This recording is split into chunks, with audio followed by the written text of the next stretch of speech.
Y pues ahorita solo voy a leer un poco del currículum del padre, porque no tuvo oportunidad de leerlo.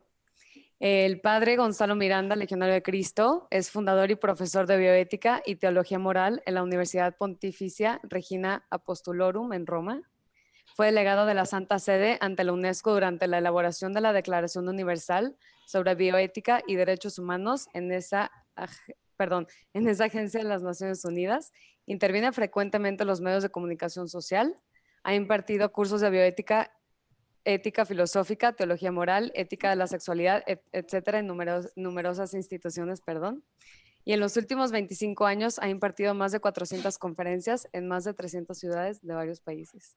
Primero que nada, agradecerle, padre, que nos esté acompañando, que nos dé su tiempo y pues ahora sí que bienvenido y empecemos. Muchísimas gracias. ¿Me oyen bien? Sí, yo lo escucho bien. Estupendo. Agradezco muchísimo la invitación al padre y a todo el equipo. Creo que es muy interesante esa iniciativa de ayudar, invitar y ayudar a los apóstoles a formarse, porque si estamos formados, haremos mejor nuestra labor de servicio pastoral o de servicio apostólico. Okay. Me voy a ayudar de una pequeña presentación para ilustrar algunos datos, algunas ideas que vamos a ir viendo. Como ustedes saben, nuestra plática consiste en hablar de la cuestión demográfica. Ustedes lo han titulado la explosión demográfica, si no me equivoco, pero una de las ideas es ver si realmente se trata de una explosión o no. Entonces, para ello es muy importante tener en cuenta que hay muchísimos datos en torno a esta cuestión de la explosión demográfica o el invierno demográfico, o sea, la implosión demográfica que se está dando en muchos países. ¿Qué es lo que está realmente pasando? Es difícil saberlo, pero podemos decir que depende de lo que nos diga la ciencia demográfica. Vamos a ver un momentito si no estoy seguro de que esté... ¿Ustedes han compartido la pantalla? No, ¿verdad? No, padre, sí se ve su presentación. Ok, sí, porque voy a usar el sistema un momentito, ¿eh? Sí, no se apure. Ok.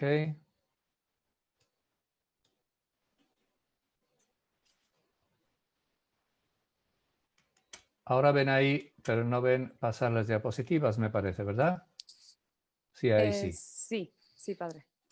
Bueno, vamos a ver si todo funciona de manera adecuada. Entonces, la cuestión demográfica depende mucho de lo que llamamos la ciencia demográfica. Una ciencia en la cual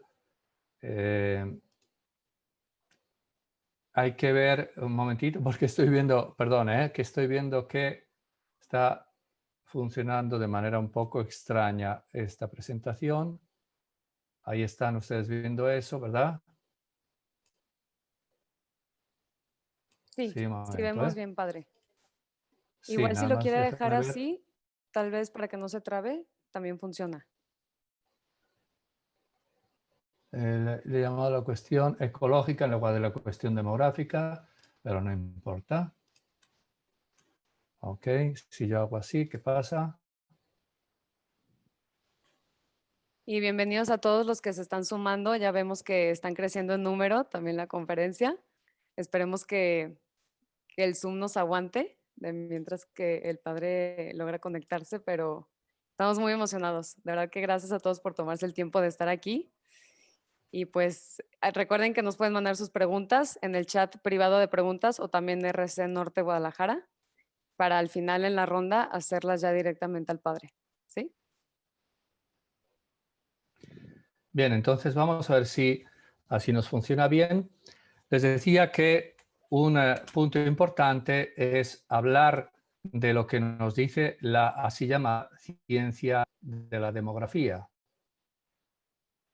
Es decir, hay una ciencia que se llama demografía, que es muy compleja y sobre la cual se discute mucho, porque resulta que si uno va a ver algunas cosas, desde hace muchos años ha estudiado, se da cuenta que a veces se ofrecen datos que son cuanto menos discutibles e incluso sorprendentes. Por ejemplo, en Nigeria, en 1982, según un dato del Banco Mundial, que se supone que tiene datos suficientes para decir cómo están las cosas, había 90,6 millones de habitantes.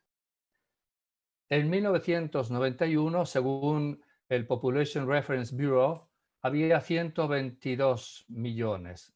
A ver, ¿cómo es que ha aumentado tanto en esos años? ¿Qué pasó ahí?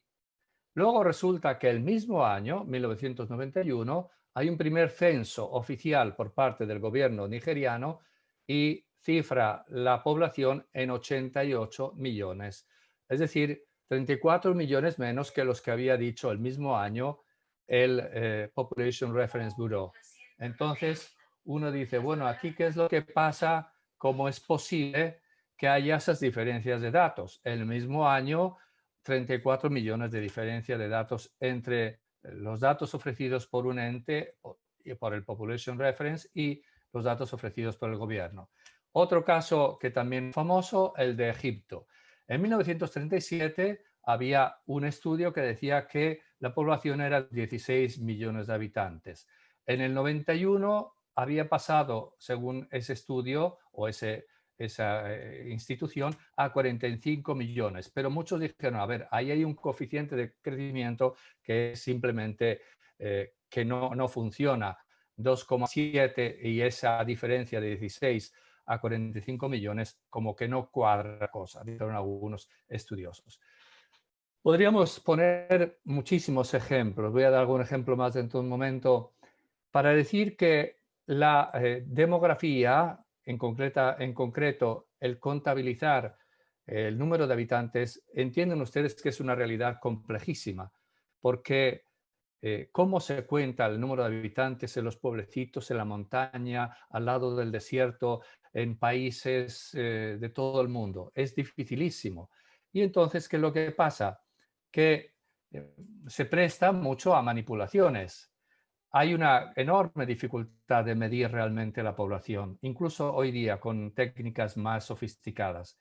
Y por lo tanto, como es difícil saber exactamente, es fácil que alguien quiera en algún momento manipular los datos. Ahora, ¿por qué habría que manipular los datos? ¿Por qué a lo mejor un gobierno o alguna organización internacional podría querer alterar los datos para más o para menos?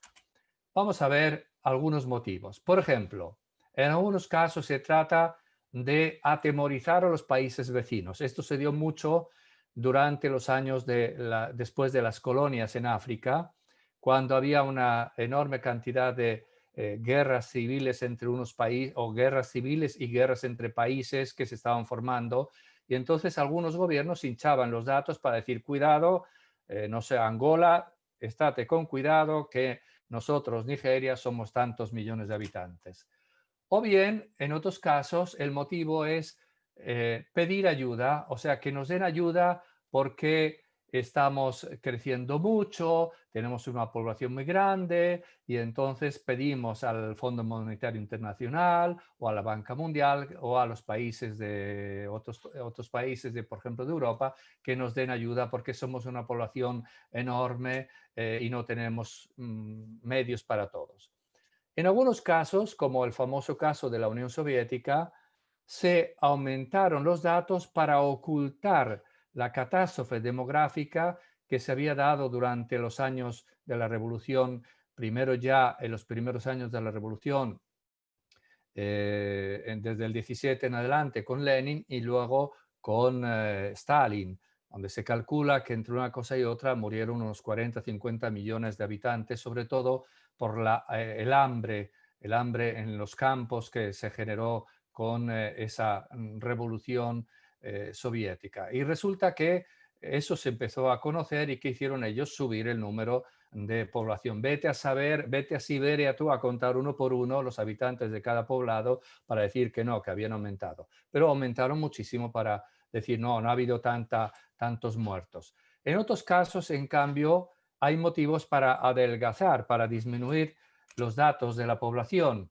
Por ejemplo, un caso que algunos presentan es el de la exigencia por parte del Fondo Monetario Internacional o también de la Banca Mundial.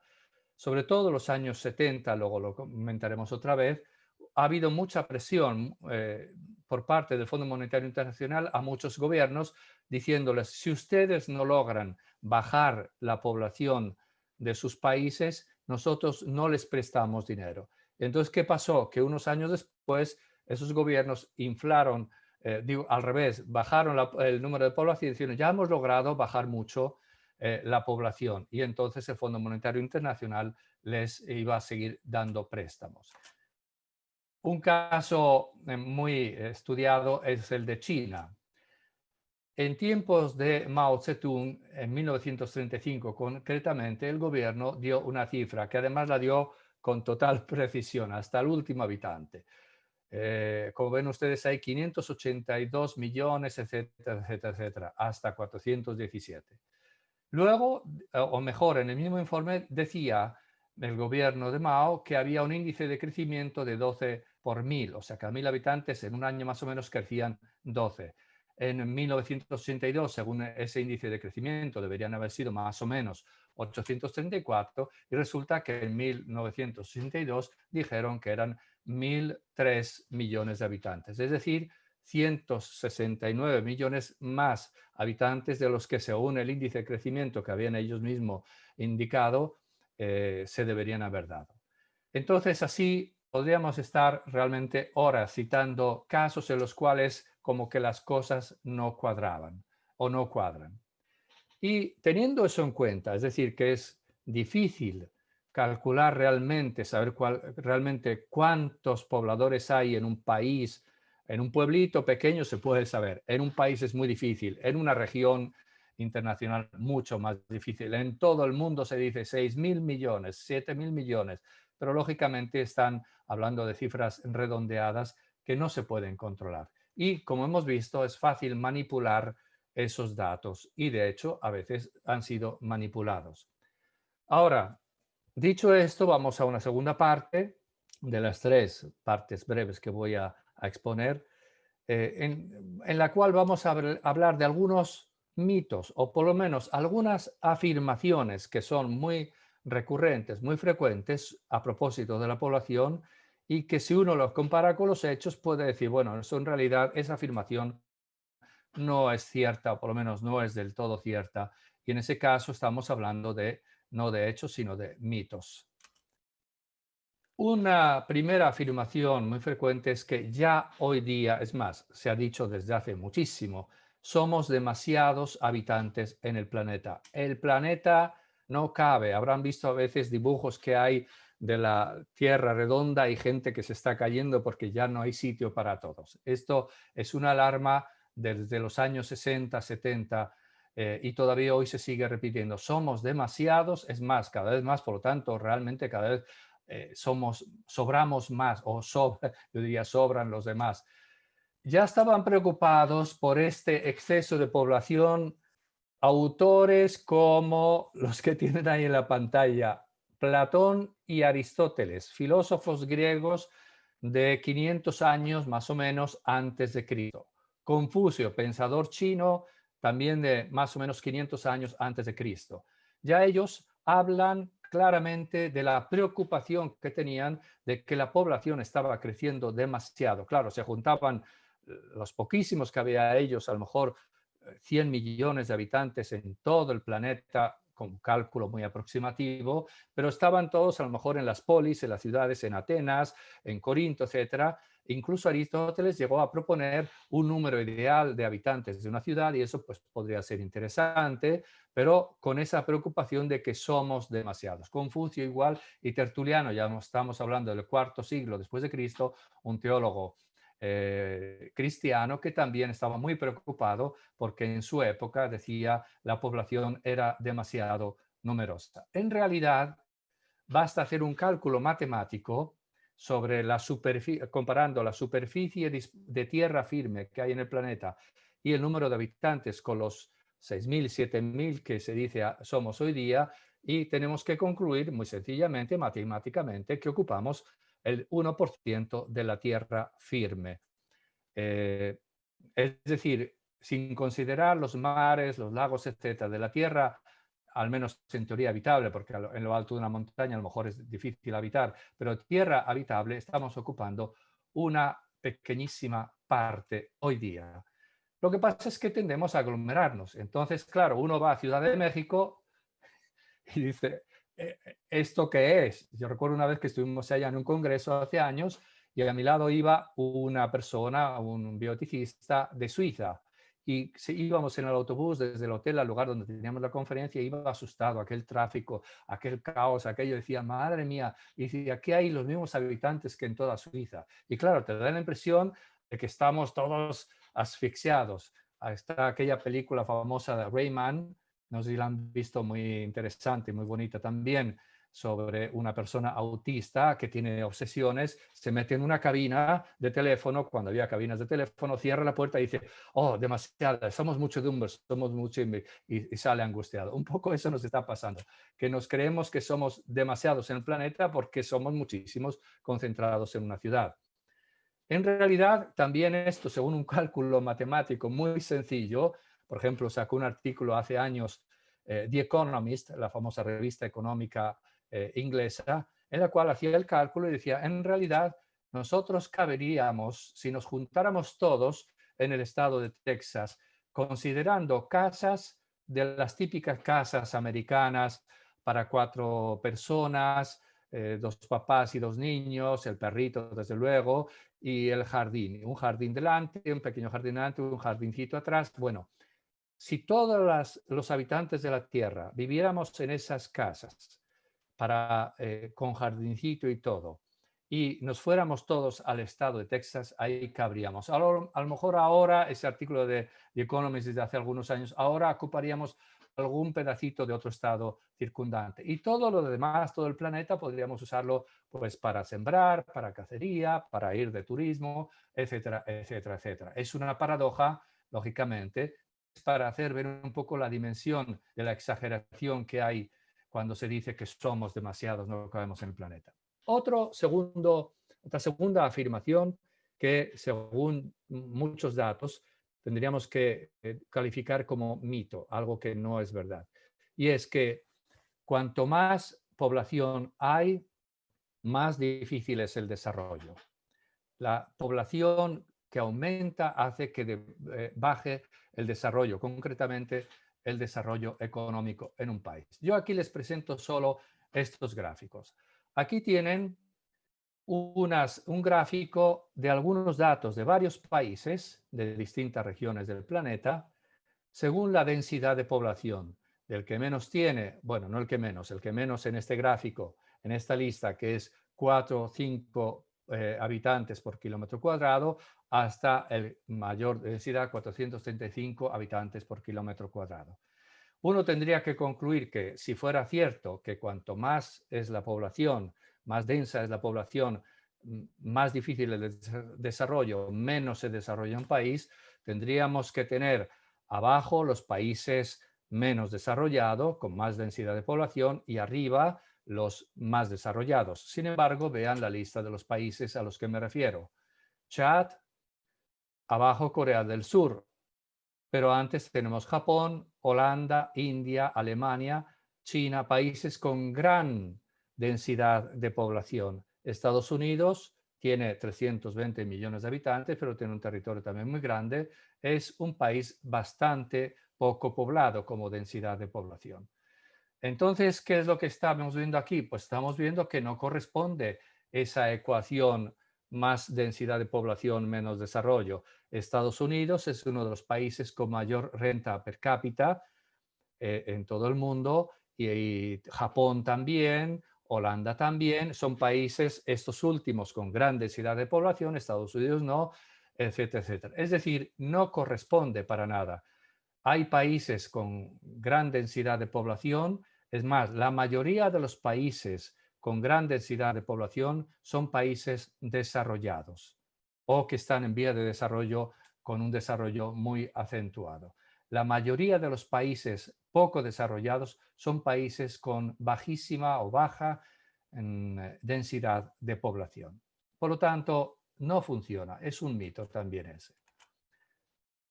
¿Y por qué sucede eso? Pues porque vemos que el aumento de esperanza de vida, cuántos años vivimos como media, hasta 80 años, hasta 82 años, etcétera, la mayor esperanza de vida hoy día se da en los países más poblados o en la mayoría de los países más poblados.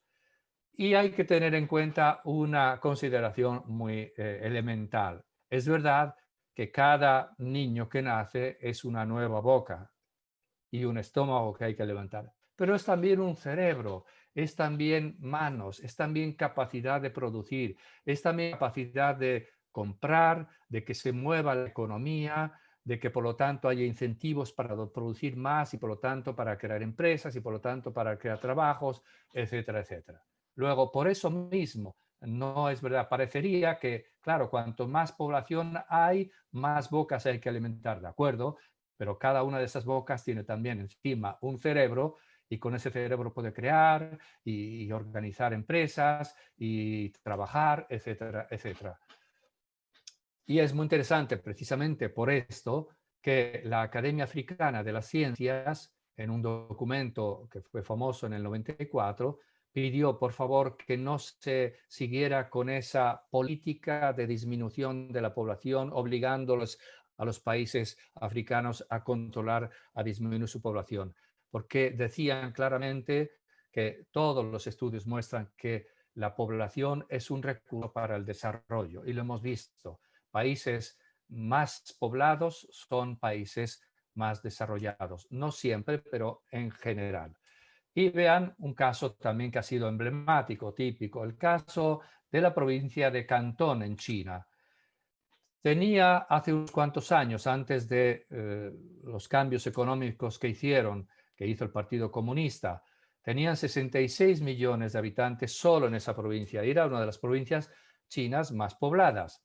Cuando abrieron los mercados, siguiendo todavía economía comunista, pero con apertura a los mercados, ¿qué sucedió? Pues que les faltaba mano de obra y tuvieron que dar estímulos para llevar 10 millones más de otras provincias de China a la provincia de Cantón para el desarrollo que se estaba dando en esa provincia. O sea, no solo era una provincia súper poblada, sino que además buscaron más población para mantener el crecimiento económico. Otra afirmación y otro mito, y es que por el crecimiento de la población se están acabando los recursos naturales o se van a acabar pronto los recursos naturales. Al final veremos algunas de las previsiones mentirosas o por lo menos erróneas que se han hecho. Este fue el famoso error de Malthus y luego de los malthusianos o neomalthusianos. Como ustedes saben, Malthus, en su famosa obra Ensayos sobre el principio de población y su influencia sobre la mejora del futuro de la sociedad de 1798, o sea, hace 3 siglos, escribió así: el poder de crecimiento de la población es infinitamente más elevado que el poder de la tierra para producir los medios de subsistencia necesarios para el hombre. En efecto, si no se frena la población, la población aumenta en progresión geométrica, mientras que los recursos aumentan en progresión aritmética. Este fue el famoso cálculo que él hizo y que se ha demostrado totalmente erróneo. Él pensaba que los alimentos crecen solo aritméticamente, o sea, de 1 a 2, a 3, a 4, mientras que la población de 2 a 4, a 8, a 16, y por lo tanto es una explosión que va a superar enseguida muchísimo la capacidad de producir alimentos. Esto se ha demostrado absolutamente falso. Y por lo tanto, nosotros vemos que, por ejemplo, de 1950 al 77, años en los que se habló muchísimo de esto, de que se iba a acabar la capacidad de alimentar a la población del planeta, la producción de alimento per cápita por persona subió en general en el planeta, según cálculos aproximativos, en un 37%. Se calcula que si seguimos aumentando todavía, podríamos tener más o menos capacidad para alimentar a 35.000 millones de personas. Ahora se calcula que estamos a 7.000 y luego veremos cómo se calcula también que no va a aumentar mucho más. Después de un periodo va a estancarse, a pararse la aumentación en el planeta. Pero bueno, algunos han calculado con una dieta americana, es decir, no una dieta, sino con una dieta de la persona media americana, y saben ustedes cómo hay gordos en Estados Unidos, habría como para 35 millones de personas. O sea que eso está acabando, de que no va a haber recursos para alimentar al planeta, es absolutamente falso. Y los recursos básicos de minerales, posibilidad de plantaciones, etcétera, etcétera, se calcula que tendríamos, sin que cambien tecnologías, etcétera, con las tecnologías de producción agrícola, por ejemplo, que hay hoy día, tendríamos para millones de años. Pero además hay que tener en cuenta el desarrollo lógico, y es uno de los factores que no tuvieron en cuenta y que no tienen en cuenta los neomalthusianos, por lo que su ecuación no funcionó. El crecimiento de la acción es también métrico, no solo aritmético. ¿Por qué? Pues porque van dándose nuevas tecnologías de producción que hacen que en un terreno donde antes se sacaban unos cuantos kilos, no sé, de trigo o de maíz, ahora se saquen muchísimos más.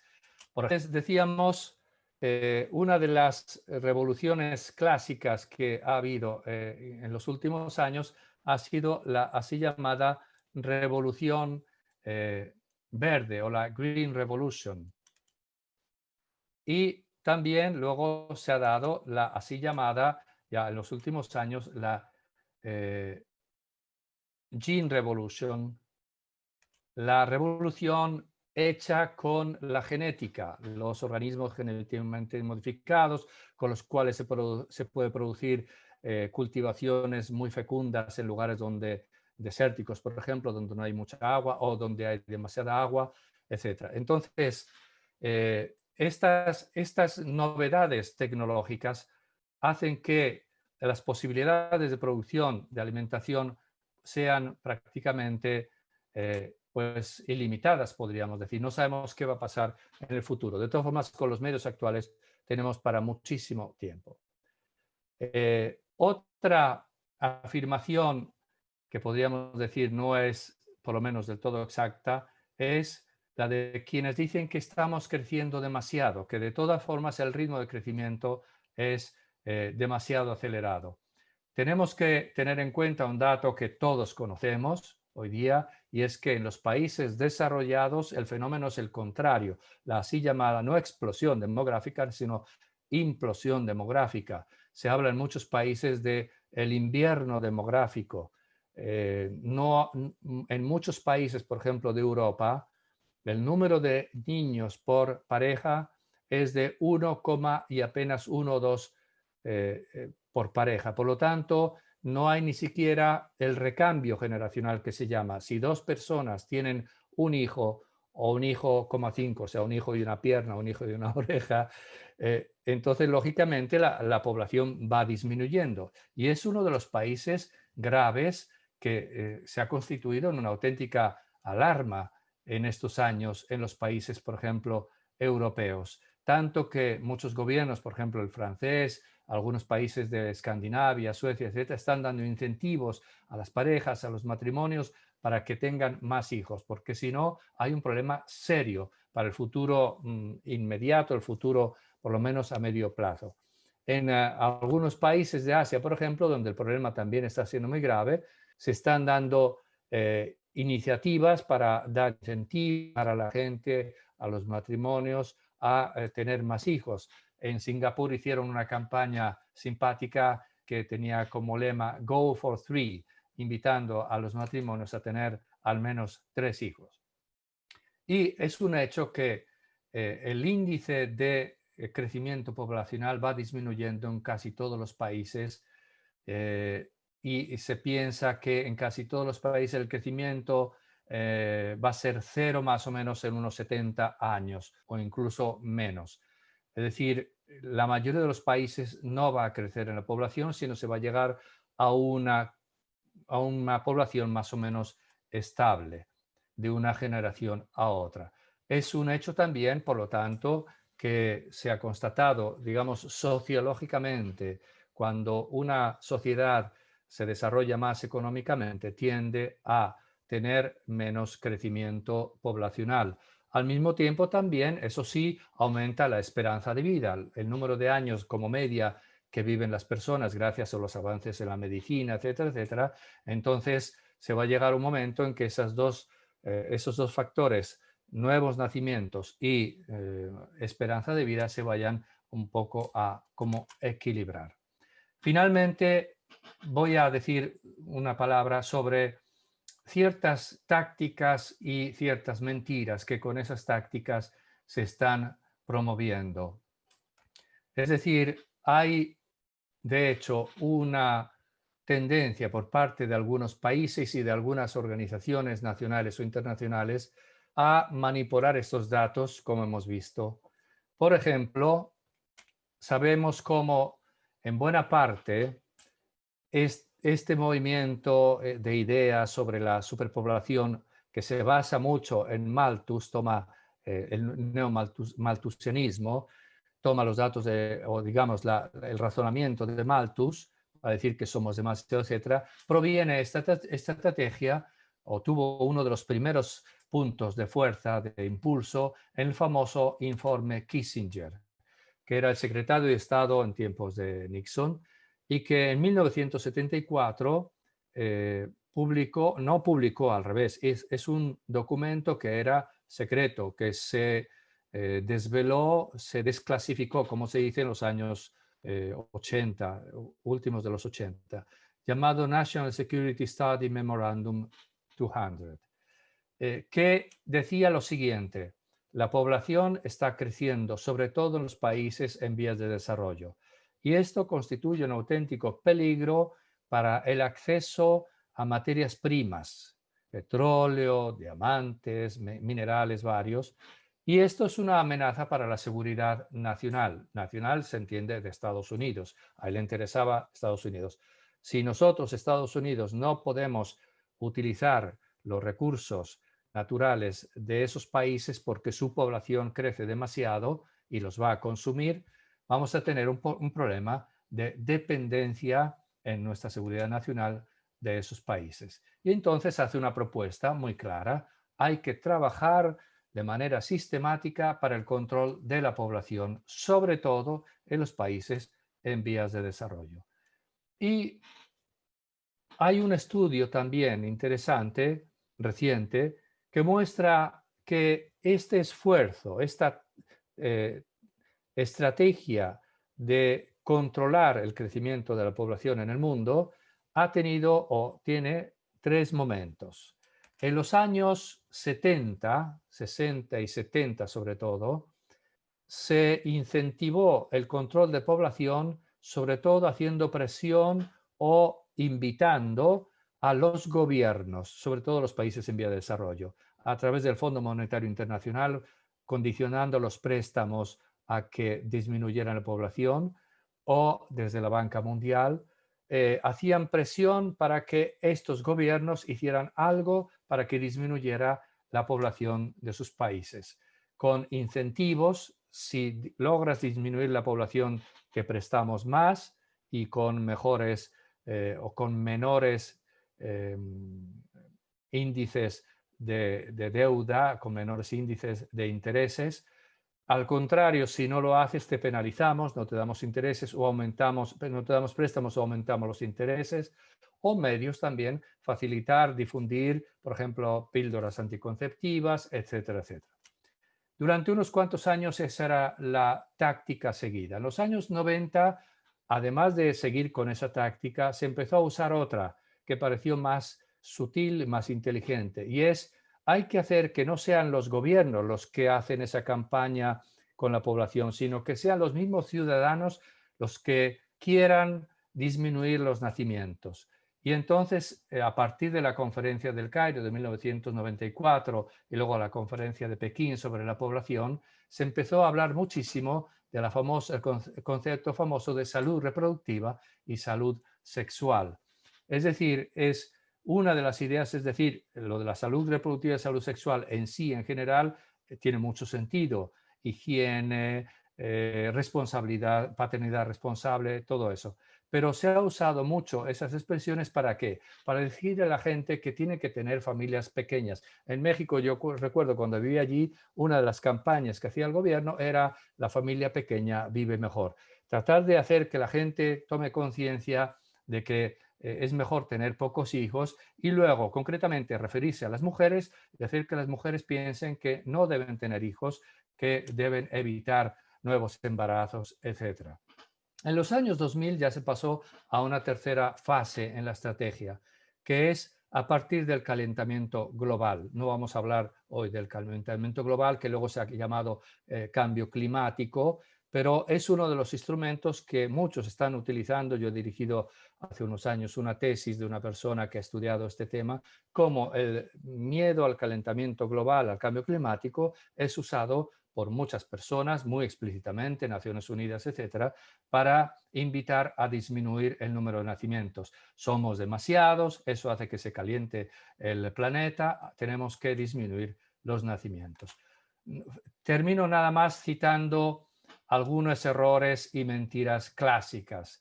Por ejemplo, el famoso libro de Paul Ehrlich, que fue famosísimo, publicado en 1968, The Population Bomb, la bomba demográfica, la bomba de la población. En ese libro, que se publicó en todas las lenguas y en muchas ediciones, se dice lo siguiente: en los años 1970, o sea, unos años después de la publicación del libro, cientos de millones de personas, incluyendo americanos, van a morir de hambre. Si no disminuimos drásticamente la población, van a morir de hambre, ya en los años 70, cosa que efectivamente, como sabemos bien, no pasó. Y luego dice, yo haría una apuesta de dinero con cualquier persona a que si no disminuimos drásticamente el crecimiento de la población, Inglaterra ya no existirá en el año 2000. En aquella época, yo era jovencito, en los años 70, tenía pues eso, 17, sí, 17, 18 años. En aquellos años se hablaba mucho del 2000. El 2000 era para nosotros como, o sea, aquello de la guerra de las galaxias, el futuro así como absoluto. Y entonces él dice, llega a decir, apuesto dinero con quien quiera a que si no disminuimos drásticamente la población, cosa que no ha sucedido, Inglaterra no existirá ya. Y aquí les pongo simplemente, no lo voy a leer todo ni mucho menos, pero es muy interesante esta lista que una revista sacó de algunas de las predicciones, en este caso es sobre el calentamiento global concretamente, que se han hecho desde los años 60 hasta hoy día. En los años 60 y 70 la alarma era que iba a llegar una nueva era glacial. Había habido una pequeña, así llamada pequeña era glacial en el siglo XVI a XVIII más o menos, habían bajado las temperaturas un poco, hay cuadros de pistas de hielo en las plazas en Alemania, etcétera, porque había mucho hielo, mucho frío y eso hizo que disminuyera la producción agrícola, etcétera, etcétera, y esa era la alarma. Hay una portada de la revista Time, la nueva era glacial, hablando de los años 70, 1970. Luego cambió la cosa y de repente pasaron a la alarma del calentamiento global.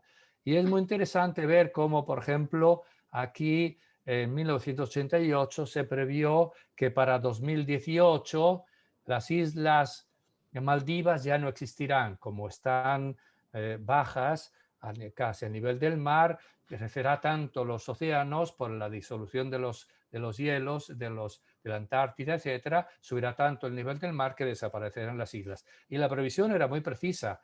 Para el año 2018, bueno, ya ha pasado el 2018 y afortunadamente las Islas Maldivas siguen siendo islas. Y lo mismo, luego decía otra predicción para el año 2000, se decía que el Ártico se iba a disolver totalmente para el 2018.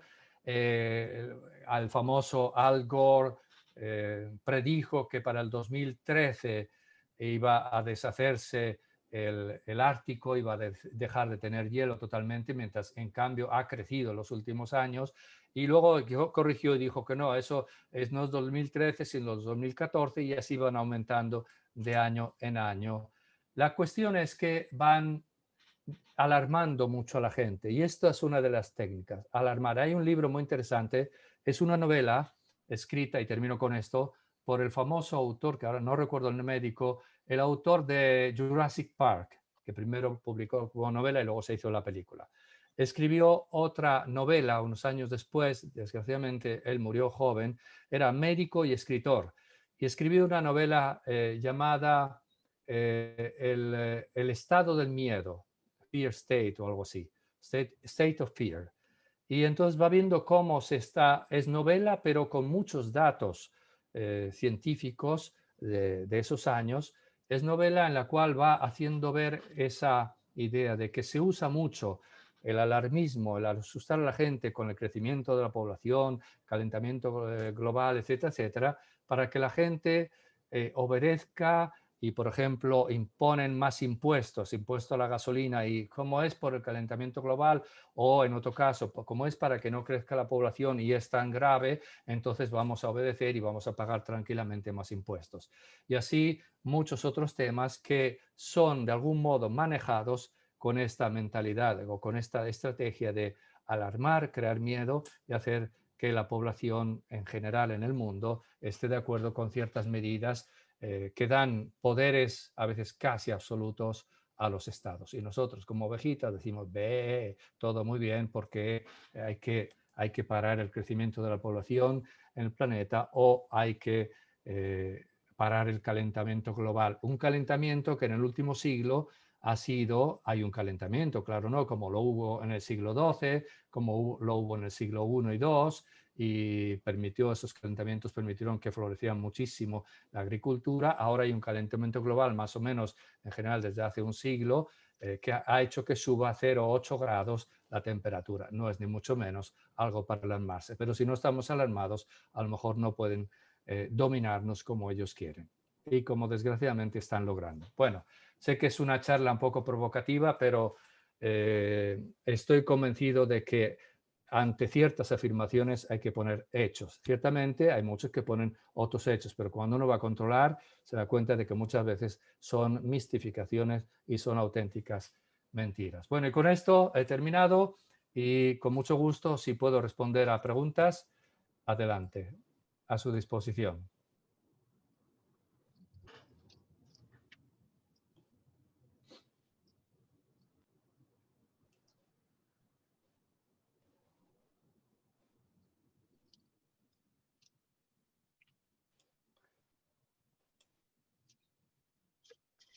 Padre. ¿Alguna pregunta? No Sí, oigo. Sí, adelante, perdón, sí. primero que nada agradecerle. La verdad es que ha sido una conferencia que yo creo que no nos alcanzó el tiempo suficiente para ver todo.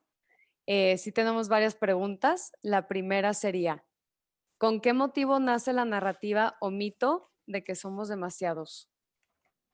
Perdón, ¿con qué motivo? Nace el mito de que ya somos muchos en la Tierra, que ya somos muchos los que la poblamos.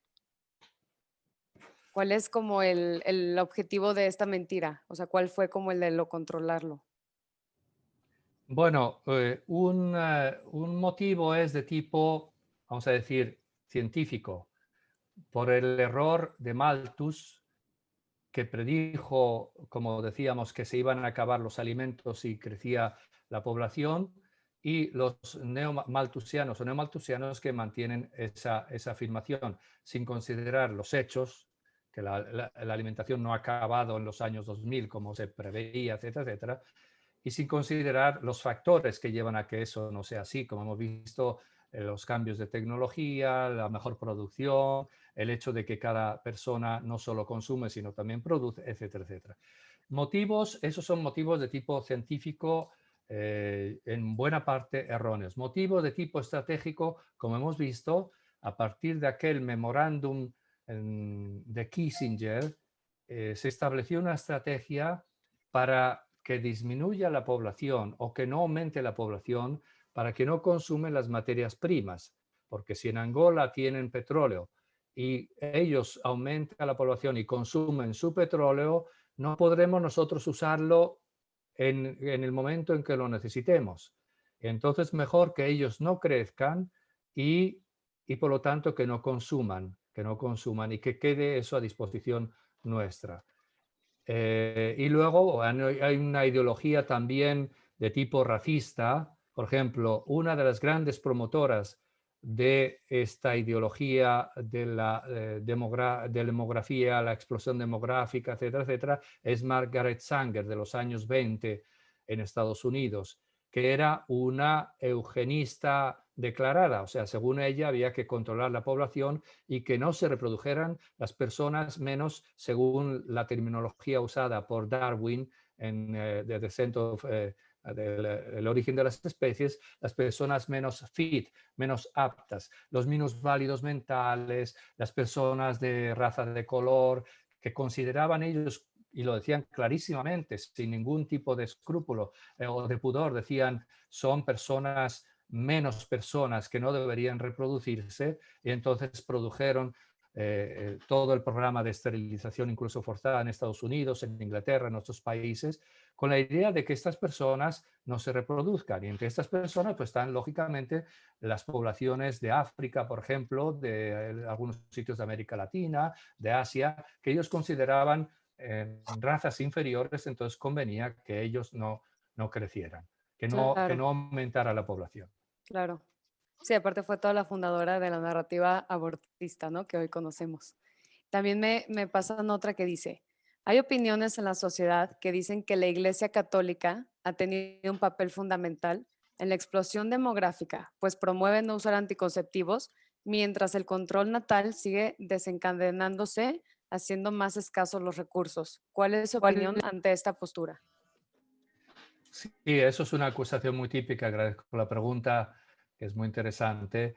Y efectivamente muchas personas hacen ese tipo de acusación, como también añadamos más otro elemento más, también acusan a la Iglesia Católica de ser responsable de la difusión del virus del AIDS, del HIV en África, por ejemplo. Yo me río mucho con eso, digo, es triste que manipulen las cosas, pero es muy interesante porque dicen que en África la población continúa creciendo de manera desproporcionada y sin control por culpa de la Iglesia Católica Ya llegué. y que el virus se Bien, va gracias. contagiando porque la Iglesia Católica se opone a la anticoncepción, al uso de preservativos. Uno va a ver los países de África y va a ver el influjo real que la Iglesia Católica tiene en esos países y se da cuenta de que muchísimos de esos países el influjo es muy pequeño.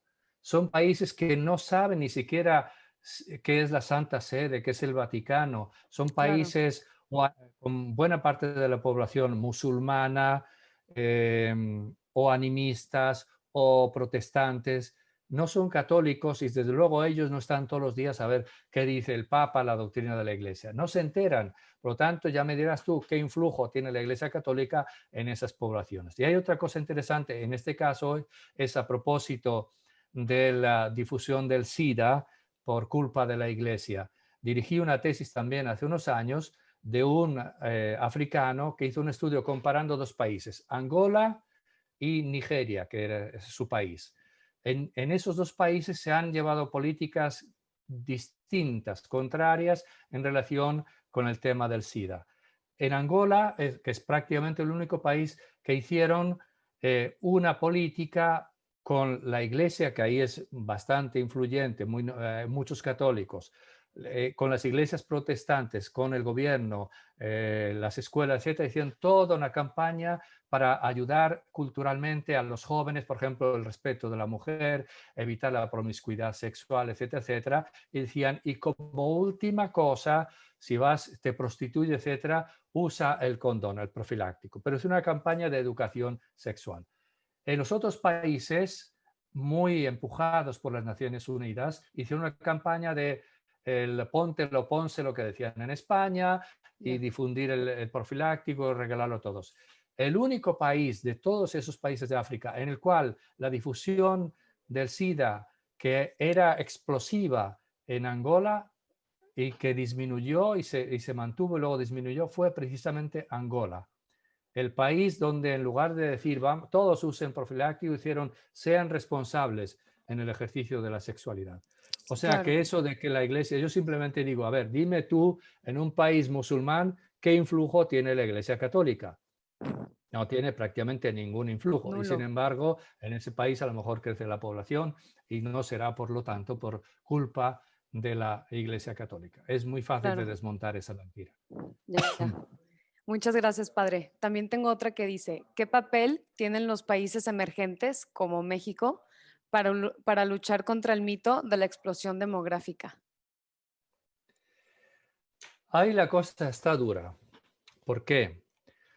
Porque por una parte, bueno, gracias también por esa pregunta que es también muy interesante. Sí, está muy buena.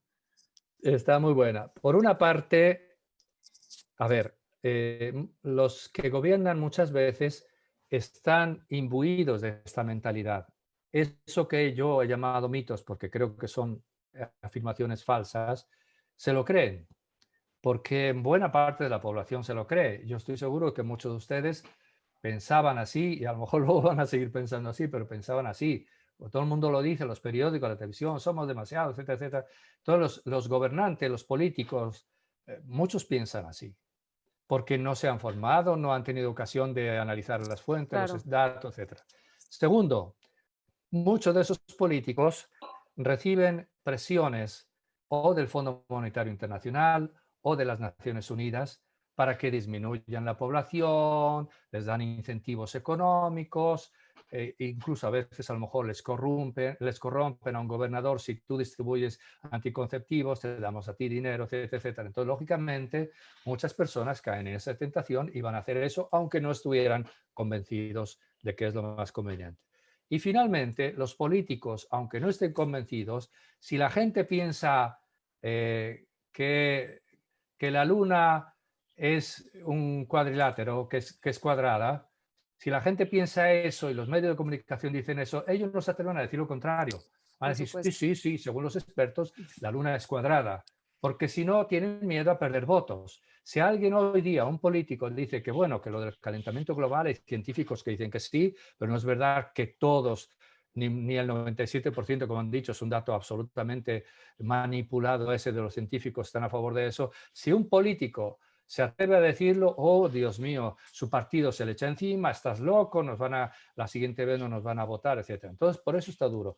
Pero yo creo que por ello mismo lo que hay que hacer es una labor cultural poco a poco para que la verdad vaya emergiendo, los políticos y la sociedad vayan conociendo la verdad y que por lo menos sean capaces de poner un punto interrogativo sobre ciertas afirmaciones. Es decir, estamos seguros de que es así. Hay muchos datos que contradicen eso, por lo tanto, vamos a estudiarlo mejor.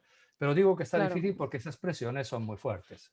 Sí, son muy comunes. Más que nada formar criterios basados en la verdad. Padre, tengo dos más antes de dar el cierre. Y la última, bueno, penúltima, perdón, es, ¿quiénes son los principales benefactores de la promoción de estos mitos? ¿Quiénes son tal vez los que están detrás de, pues, la creación ahora sí de estas narrativas que nos meten, ¿no? Sí, muy buena pregunta también. A ver, identificarlos así, con nombre y apellido, no es posible, pero hay unas cuantas organizaciones nacionales o internacionales que claramente, en algunos casos de manera explícita, transparente, van en esa línea, en otros casos de manera no transparente, pero también van en esa línea. Y cuando uno ve qué tipos de iniciativas están financiando, se da cuenta de que es así.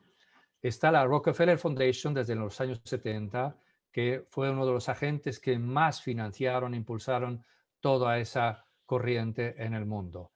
Está ahora la Bill Gates Foundation, que promueve abiertamente, ahí son abiertos, Abortista aborto 100%. incluso como medio anticonceptivo para que no aumente la población, anticonceptivos, etcétera, etcétera. Y están también otras organizaciones como el Open Society, que depende de George Soros, que tiene una ramificación enorme de asociaciones, sociedades, grupos, academias, etcétera, etcétera, que trabajan muchísimo, financian muchísimo a los grupos que llevan adelante esta corriente, estas políticas, estas estrategias. Lo que pasa es que es más difícil saber quién financia, porque lo hacen a oscuras, es decir, a Open Society funda, o mejor, financia una asociación que financia otra, que financia un grupo, y este grupo se dedica a eso. Pero hay quien se ha dedicado para muchos temas de tirar de los hilos, ir haciendo un mapa, y se dan cuenta, muchas de esas están financiadas por George Soros y la Open Society. Y Claro. otro fenómeno también muy importante y preocupante es las Naciones Unidas, la No, ONU, bueno, porque la ni ONU se diga. durante muchos años, hay que reconocerlo, con mucha perseverancia, con mucha virtud en ese sentido de perseverancia, todos estos grupos se han ido metiendo y han ido conquistando los ganglios, las fuerzas de poder en muchas organizaciones sobre la población, sobre el IPCC, sobre el calentamiento climático, etcétera, y ahora lo dominan ellos. Entonces ellos Por tienen a sus supuesto. expertos que sacan sus documentos y todo el mundo dice, bueno, las Naciones Unidas, faltaría más, eso es autoridad mundial. Sí, no. Desgraciadamente ahí se han colado y lo dominan totalmente ellos. Sí, por supuesto. Y es que está muy grave eso porque al final la gente sí pone su criterio sobre esas instituciones. Y para terminar, padre, antes de dar el cierre, la última que también me llama mucho la atención dice, el calentamiento global no es tan grave como nos están haciendo creer o entendí mal. Si entendí bien, ¿en qué fuente basa esta afirmación? Porque en la encíclica de Laudato Si del Papa Francisco se menciona el alarmante calentamiento global causado por el hombre que debemos enfrentar urgentemente. Muchísimas gracias por esa pregunta. Efectivamente, el tema del calentamiento global no era tema de nuestra charla de hoy. Ha salido al final porque, y lo he presentado como una de las nuevas estrategias para el control demográfico. No digo que todos los que piensan que hay una alarma de calentamiento lo hagan para controlar la población, pero sí hay organizaciones y personas que lo usan con esa finalidad, esa aplicación. Por eso lo he sacado yo, nada más por eso. Y sí, he afirmado que el calentamiento global, yo estoy convencidísimo y estudio esto desde hace por lo menos 25 años, cuando en los años 70 se hablaba de que llegaba una nueva era glacial, luego de repente cambió la cosa, así como por encanto, y empezaron a ver que era más interesante alarmar con el calentamiento global, etc. Trato de ser muy breve. Primero, Sí, está sobre bien. la Laudato Si y otras afirmaciones del Papa Francisco. Aquí hay que tener clara una cosa muy importante para nosotros los católicos. El magisterio de la Iglesia tiene una competencia en el sentido de que tiene autoridad en temas de fe y de moral, no en temas científicos. Y eso lo dice siempre el magisterio. Lo Claro. decía, por ejemplo, Pío XII en los años 50, que hablando de temas de medicina, donde él iba a hablar de una cuestión ética, decía, la cuestión médica no corresponde al magisterio de la Iglesia, es una cuestión científica. Por lo tanto, tienen que ser los médicos los que digan cómo están las cosas. Ahora, si las cosas están así, entonces, conclusiones morales. Y lo mismo hace la misma Laudato Si.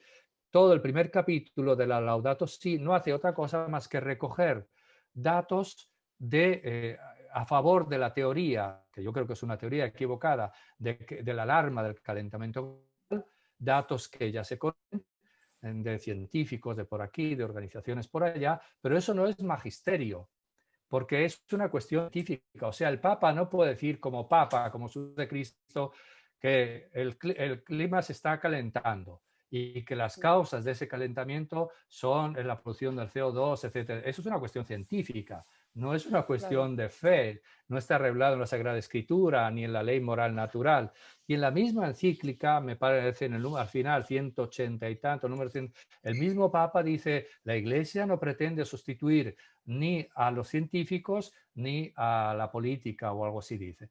Desde luego a los científicos. Es decir, la misma encíclica dice, lo que yo diga, lo que yo encíclica digo desde el punto de vista científico son solo datos que no presento con la autoridad del magisterio. Y lo Claro. otro que diría, nada más una reflexión muy breve y muy de sentido común.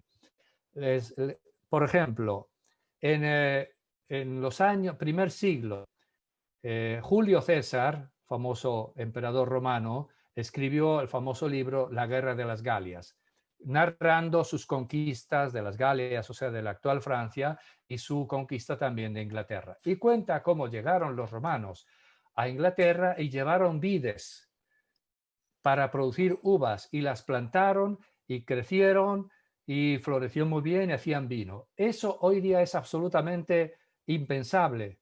¿Por qué pasaba entonces en el siglo I? Pues porque la temperatura era bastante mayor que la actual.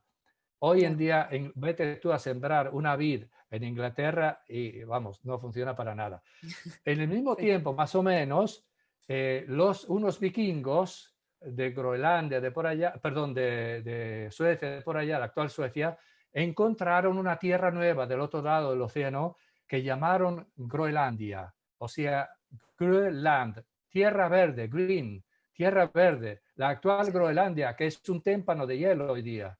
¿Y ellos por qué le llamaron verde? ¿Porque eran daltónicos y donde es blanco veían verde? No, porque era una tierra en aquella época con bosques y hierba por todas partes. ¿Por qué? Lo mismo, porque la temperatura era bastante mayor a la actual. claro, Luego hubo una bajada de temperatura y volvió a subir en los siglos más o menos de 8 hasta 16, lo que se llama el buen clima medieval del siglo XI-XII, donde se narra cómo la temperatura era mucho más agradable y eso favoreció muchísimo el desarrollo de la agricultura y con eso también el desarrollo económico. Es el tiempo de la construcción de las grandes catedrales en toda Europa, etcétera, etcétera. Entonces, ya, ahora me tendrían que explicar cómo en aquella época, en el siglo I y en el siglo XII, fueron los seres humanos los que produciendo con sus fábricas o los coches el CO2 hicieron que se calentara el planeta. ¿Esto claro, qué muestra? Que el planeta siempre cambia, tiene ciclos. En las manchas solares que influyen muchísimo tienen ciclos de unos 12 años. Cada 12 años suben las manchas y bajan las manchas y esto indirectamente hace que la temperatura también en el planeta vaya bajando. Y cuando se juntan esos ciclos con otros factores, de repente la temperatura va calentándose un poquito, pero de manera súper moderada. Como decía, en el último siglo ha subido la temperatura unos 0,8 grados, ni siquiera un grado. Y si sigue así, ahora está estabilizada, según los datos de los satélites, que son los que mejor miden la temperatura a nivel de todo el planeta, la temperatura está estabilizada desde hace unos 15 años. ok, ya, Y entonces, claro, nos asustan diciendo que los huracanes, uno va a ver el récord de huracanes y se da cuenta de que desde los años 50, más o menos, cuando se empezó a medir, ha habido huracanes mucho más terribles que los que hay actualmente. En otros momentos ha sido más suave, pero que no es ninguna cosa nueva del otro mundo lo que está pasando ahora con huracanes, con tornados, etcétera, etcétera. Pero bueno, yo claro, creo que teniendo el dato fundamental es que es un hecho demostrado que la temperatura en el planeta va variando con ciclos y que ha estado ha sido una temperatura bastante, no digo 100 grados, pero varios grados superior a la actual en muchas épocas de nuestra historia, de la historia del planeta. Así que ese sí, alarmismo realmente está injustificado. por Yo supuesto. lo puedo decir porque no soy político y no busco los votos de nadie. Claro, sí, ya una opinión mucho más neutral y objetiva. Oiga, padre, antes de dar el cierre, me gustaría decir unas palabras para todos los que estamos aquí escuchándolo, para todos los que estuvimos en esta conferencia y quiero que me escuchen. Todos fuimos ahorita, estuvimos presentes en un ataque directo en esta conferencia, tanto en imagen como en audio, pero les quiero decir que Cristo ya triunfó, que si pasó eso es porque estamos haciendo bien las cosas y es la verdad la que se necesita decir y eso fue lo que dijimos hoy. Entonces, a todos los que estamos presentes les quiero decir que con lo que acabamos de escuchar y con las herramientas que acabamos de tener por parte del Padre, ahora nos toca a nosotros hablar con la verdad. Y pues darle las gracias a usted, Padre, por presentarse aquí el día de hoy, por enseñarnos que la verdad es lo que Jesucristo nos llama a decir. La verdad es que estoy un poco nervioso porque nunca había presenciado algo así, pero Estás eso es lo que yendo demuestra fenomenal. que vale la pena completamente y viva Cristo Rey. Entonces, le voy a pasar la palabra al Padre Ignacio para que haga una oración de cierre y también nos gustaría tomar una foto rapidísimo antes de irnos para que todos pongan sus cámaras una vez que el Padre termine con su oración.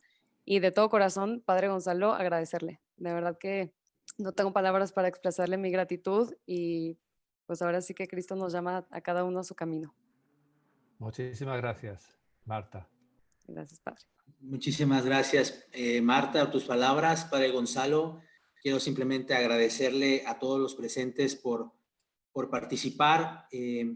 También agradecerle de manera especial a Padre Gonzalo, pues su tiempo, su participación, el realmente ayudarnos en nuestra formación. Gracias por su tiempo, Padre. Agradecerles también al equipo que ha desarrollado esta iniciativa, este apostolado para formar a jóvenes del movimiento y a todos los jóvenes católicos de aquí de Guadalajara. Igual, creo que las palabras de Marta son muy atinadas. En mi parte también, pues pedir también esa disculpa por esa distracción, pero al mismo tiempo agradecerle a Dios y a todos los jóvenes que hicieron posible esto. Y quisiera simplemente terminar con una oración.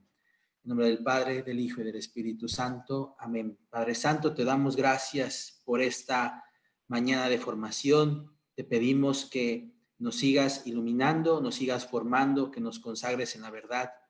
Te pedimos de manera especial por todos los jóvenes que en este momento reciben las herramientas para poder elegir sabiamente según tu palabra y tu evangelio.